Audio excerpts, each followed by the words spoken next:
hello लोगोफोर आं दिनै फैलायबाय मोसौ खानो जोंनि न'आवनि नोंथांमोना नायलांबाय था लोगोफोर बारि फारियै आंनि इउटुब चेनेलखौ नोंथांमोना नुदोंब्ला लाइक शेयार साबस्क्राइब खालामना होदो लोगोफोर अन्नानै भिडिअ नोंथांमोननिसिम बरायनाय थाहरबाय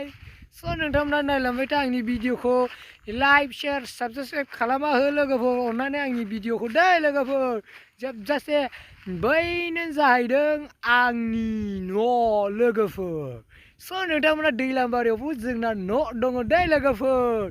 हाया बेबो नै जोंना बिसिबां दङ आरो बियो जाबाय जोंनि गलि लोगोफोर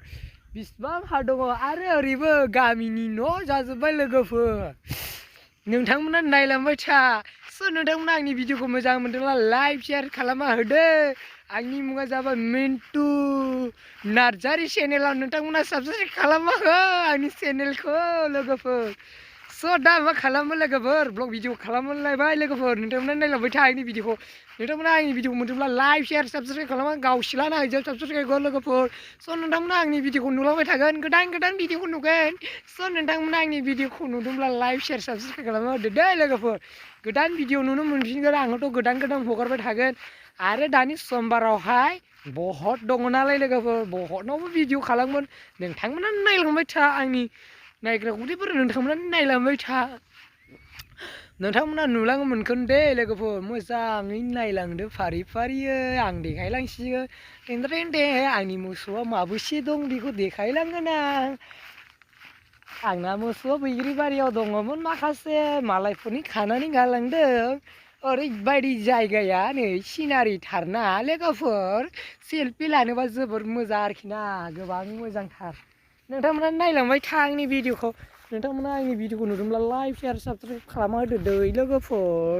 मानो नोंथांमोनालाय आंनि चेनेलखौ साबस्क्राइब खालामना होआखै लोगोफोर बानायना होदो लोगोफोर माबारे बेनिखायनो आं बुंनो सानदों दै बिनि गेजेराव बुंनो सानदों दानि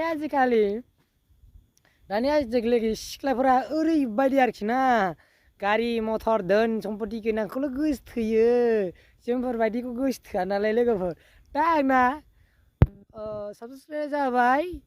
100 जाजेनबाय आरोखि ना लोगोफोर 100 साबस्क्राइबा नोंथांमोना अननानै साबस्क्राइब खालामना होदो लोगोफोर आंबो गोदानसो भिडिअ खालामनानै हगारगोन नोंथांमोना पारि नायलांदो बियो जाबाय आंनि मोसौ बियो जोंनि गय बागान बारि गय बागानथ' नङा माबा एसे गाम्बारि बागान दंलाबायो ना लोगोफोर बारा गोबाव जायाखै बांद्रायबो नोंथांमोना नायलांबाय थादो आंनि चेनेलखौ साबस्क्राइब खालामना होदो दे बेटारिबो गैला लोगोफोर कारेन्टखौबो सोरबा खेबनै खालामलायबायना फा खस्थ' 1% 2%ल' आंना बेटारिया बिजों ब्लग भिडिअ बानायबाय आं लोगोफोर नोंथांमोना नायलांबाय था मोसौफोराबो नै गलियाव गैया बाय गोदान भिडिअ नुनो